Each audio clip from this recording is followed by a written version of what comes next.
So the truth is, if you play in a lower tuning, you're never going to get that same bite as a high tuned guitar. And I've wasted a lot of time trying, and I'm going to show you why the difference is real. So I've been asked by a few of my friends' bands, either when mixing their material or they just want some help dialing in a live tone on something like a Quad Cortex, how they can get a better guitar sound. But the tones they're chasing and referencing were in higher tunings than the tunings that they played in. And in each of these instances, these were bands playing in B or G sharp, referencing tunings in D standard or C sharp standard. One of the bands that was playing in G sharp was referencing a Decapitated song in C sharp standard or some Gojira mix that was in D standard. Now there are going to be a few different factors at play here why lower tunings sound vastly different to tunings much higher up. Firstly, the frequencies they occupy are just going to be shifted down a bit, so it's never going to bite and cut through in quite the same way. And also the relationship to rhythm guitars and bass is going to change slightly when you get lower than B. But the other factor that you're going to come up against is string gauges and string tension is going to change quite a lot the lower you get. Now, when I was in Architects, we had two tunings that we used to go between G sharp and F sharp on the low string. And the thicker we went with the string gauge, the tone started to get way too woolly, even if it wasn't as tight as we'd like it to be. So in G sharp, I'd either play a 68 or a 70 on a baritone, or in F sharp, I'd play a 72 or a 74. Now, even the 74 gauge wasn't quite tight enough, but any thicker than that, it just didn't sound as good. So there was a bit of a compromise. I couldn't dig in and pick the string as I would like to in like a standard tuning, because if you pick too hard,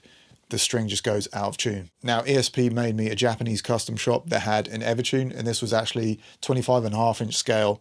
But the Evertune meant that the G sharp tuning was pretty stable for me, and I could dig in and beat the hell out of that low string without it going out of pitch. But personally, I didn't really like the tone from the Evertune. It was a really great live tool, but it didn't sound quite how I wanted it to sound. Now, I'm not here to demonize low tunings at all, but you have to come to terms with the fact that if you down tune, you're going to have to be aiming for a completely different type of guitar tone than if you listen to stuff like Testament or Sylosis, for example. Essentially, you can't really chase guitar tones that are in a different tuning than the tuning that you play in. So either just have a few songs where you tune your guitars up to satisfy that itch, or just find some references of bands in a similar tuning to you that have guitar tones that you like and use that as a reference point when you are chasing guitar tones. Now, for me personally, I find it hard to get excited about a guitar tone much lower than C or B. Everything that I like about a metal tone kind of disappears when you get this low and it becomes a different type of guitar sound. That kind of snarling bite area around 4K becomes a bit more subdued, and you can't really get the same pick attack that I like with much thicker strings and when you have to control the tuning stability of those strings as well. Now, one day on tour with Architects, it was probably 2017 or something, we were stood out front by the sound desk watching our front of house engineer do a virtual sound check. And a virtual sound check is where our sound engineer would have recorded all of the multi-tracks from our performance from the night before, be able to play them through Pro Tools and have it coming out of the PA,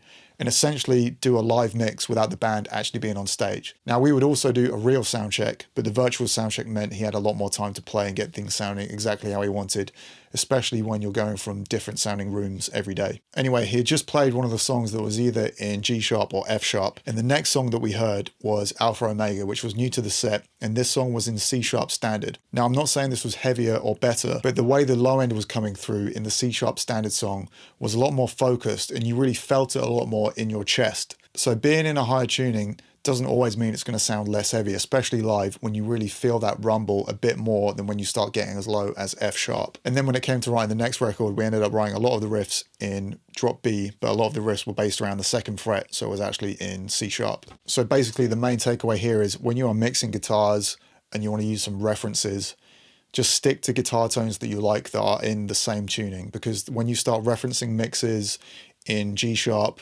versus mixes where the tuning is in E flat, so many things are going to have to be different that it's just not worth comparing the two. The characteristics of guitar tones is so dependent on the tuning that they're in that things like the pick attack, the bite can all change, and where that woomphy kind of palm mute spot is. Okay, so I've got some guitars recorded here. The first lot are in E flat, then the second bunch of chugging is in G sharp. There's a small edit there just because this was from a previously existing demo and there was a sort of push on the riff. So we're going to listen to it. First half, E flat, it switches directly to G sharp. Same guitars, same pickups, but you're going to hear a difference in the tone, obviously, because they're quite different in their tuning.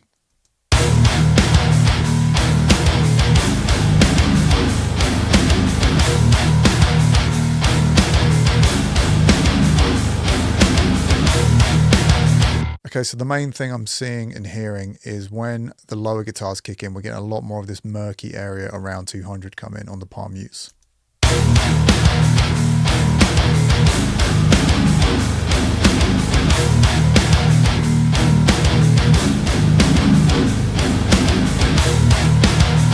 So there's just like this sort of tight kind of jing meanness, like showing your teeth kind of sound that you get from the higher tuning that kind of goes away when it switches to the lower tuning, and it sounds a little bit more kind of fizzy on the top end and then a bit murkier in the low end. I'm not saying you can't maybe like EQ some of those things out, but I think there's just something inherent about higher tunings that just doesn't exist in lower tunings. So here's some things to consider when you're working with really low tuned guitars. So first up, just accept it's a different type of guitar sound, only reference tones that are in a similar ballpark in terms of the tuning. Now, the way that I dial in my amp settings and cab and mic placement settings from tuning to tuning doesn't actually change that much. But if you are going really low, then maybe take a little bit more low end out of your signal at the very start of the chain. So if you're using a DI, you can just carve out a bit of low end on your DI if you're using a plugin. Or if you're working in the world of real amps and that kind of stuff, check out a pedal like the Tempest pedal that me and Adam from Architects put out together, where you have control over a low and high pass filter on your tone. So you can carve out a lot more low end